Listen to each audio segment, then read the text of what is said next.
Hey, welcome back to Business 101, Introduction to Business, as we continue our journey through Chapter 9 of the text and our content regarding leadership and decision making. In this video now, video number 5, we've entitled it Leadership Through the Eyes of Followers, and we take a look at a couple of issues and topics that have come up in the contemporary writing on and thinking on leadership. So let's dive right in. As you can see here on the slide before us, what we're looking at really are two diametrically opposed ways of looking at the task of leadership. The first given there is transformational leadership, which is described by the text as the set of abilities that allows a leader to recognize the need for change, and therefore to create a vision, to unite, to compel, to help people get a glimpse of the vision you have, to guide that change, and then to execute the change effectively. And so, as the term refers, you can see it's really about a leader's ability to transform the organization and the people that he or she is leading, which is diametrically opposed from transactional leadership, which really focuses upon leading people through routine, regimented, relatively static, and unchanging activities. And as the text describes, as well as this particular bullet point, it is in many ways comparable to management. It is describing many of the same functions of management, which is essentially the goal there is to pull consistency out of complexity, right? So you can understand from this slide how, through the eyes of followers, leaders have two distinctly different roles, one of which is to really envision the change and lead the organization toward a vision of change, while sometimes simultaneously leading people and making sure that the same management routines that are necessary for continued success are still being performed. Now, from here, we turn our topic to leadership through the eyes of followers, essentially in terms of charismatic leadership.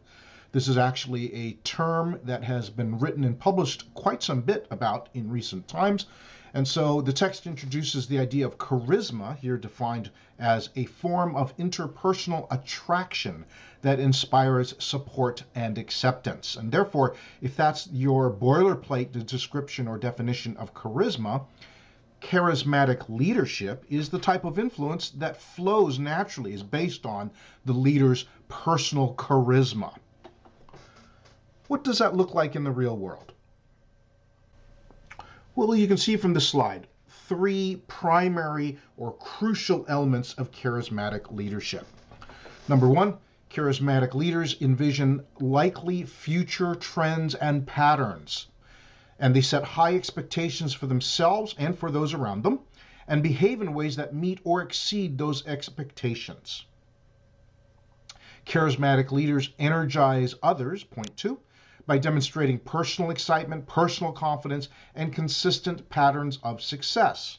And then finally, point 3 on the slide, charismatic leaders enable others by supporting them, empathizing with them, and expressing confidence in them.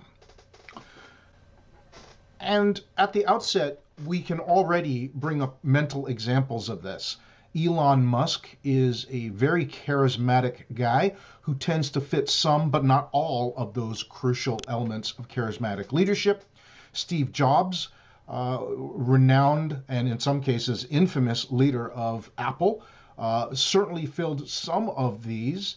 For instance, as you see on the slide here again, point 1, envisioning future trends and patterns and setting very high expectations for themselves and others.